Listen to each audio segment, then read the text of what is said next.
হরে Krishna. Hello viewers, Anuradha রায় কিচেনে আপনাদের সবাইকে স্বাগতম। চলে এলাম মজাদার কাঁচা আমের মাখা রেসিপি নিয়ে। তবে চলুন রেসিপিটি দেখে নেওয়া যাক।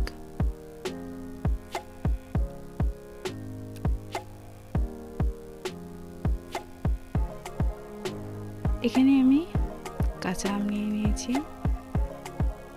এখন আমটা আমি ভালোভাবে চোষাটা বটির মাধ্যমে ছাড়িয়ে নেব।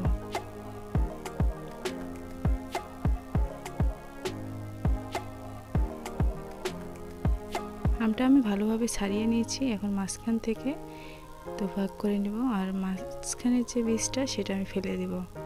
ফাড়ি ফাড়ি করে পাতলা পাতলা করে কেটে নেব। সবগুলো আম আমি এভাবে কেটে নিয়েছি। এখন আমি আমগুলো একটু ভালোভাবে সাজিয়ে নিয়েছি, আর মাঝখানে 3টে কাঁচামরিচ কুচি আমি দিয়ে দিয়েছি, আর পরিমাণ মতো দিয়ে দিয়েছি লবণ, আর পরিমাণ অনুযায়ী দিয়ে দিয়েছি শুকনো মরিচের গুঁড়ো। আপনারা কতটুকু ঝাল খাবেন সেই অনুযায়ী দিয়ে দেবেন। আর উপর থেকে দিয়ে দিচ্ছি সরিষার তেল। এই সরিষার তেলটা দিলে আমের মাখাটা খেতে খুব ভালো লাগে। এখন আমি ভালো করে সবগুলো মেখে নেব।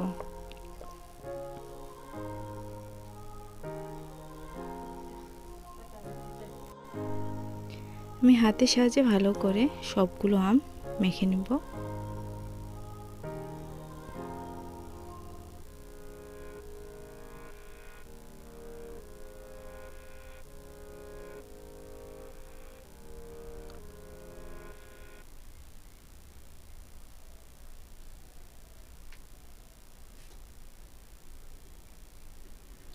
এই তো আম মাখা আমার রেডি।